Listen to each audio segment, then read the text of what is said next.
A woman enjoyed the practice of baking bread for members of her family. She also made an extra one for a hungry passerby.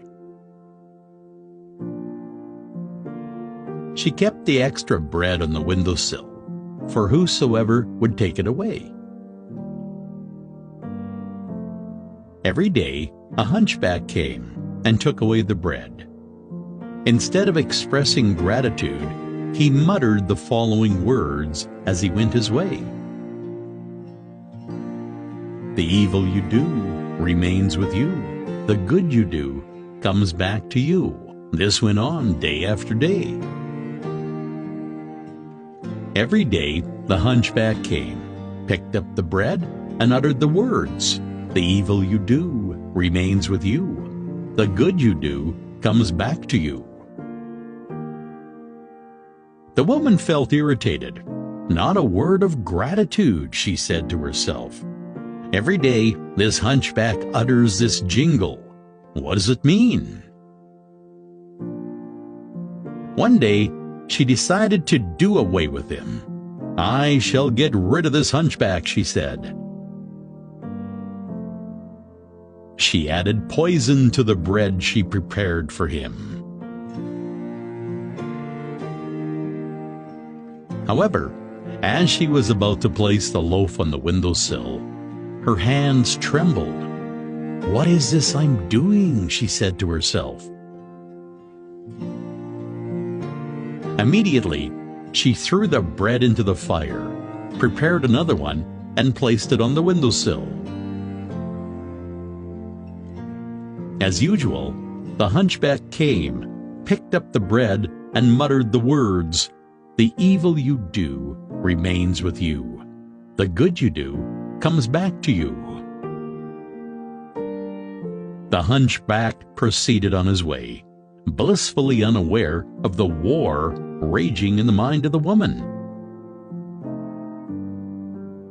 The woman had a son who had gone to a distant place to seek his fortune.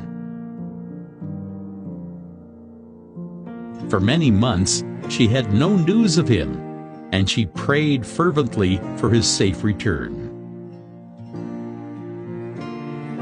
That evening, there was a knock on the door.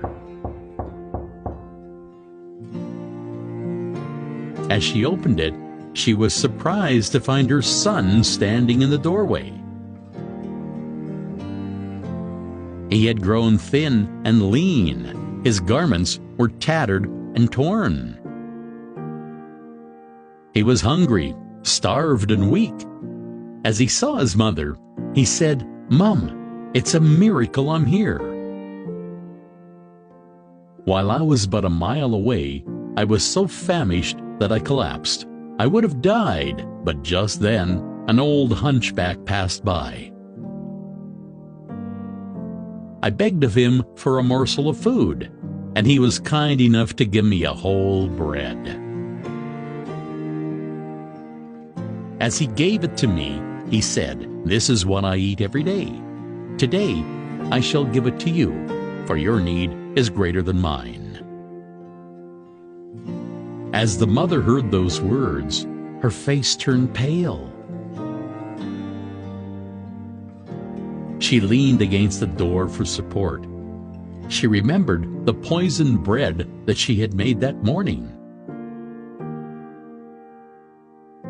Had she not burnt it in the fire, it would have been eaten by her own son, and he would have lost his life.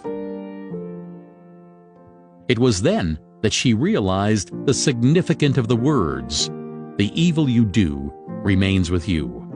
The good you do comes back to you." Our actions and words are born from our thoughts.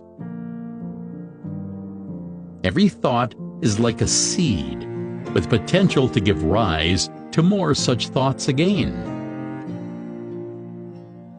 This is why it is important to be vigilant of our thoughts. When we think thoughts of harming others, it's like tossing a dagger at the sky. Sooner or later, it falls back on us. When we think thoughts of supporting others, it's like tossing fragrant flowers at the sky. Sooner or later, they return to adorn us.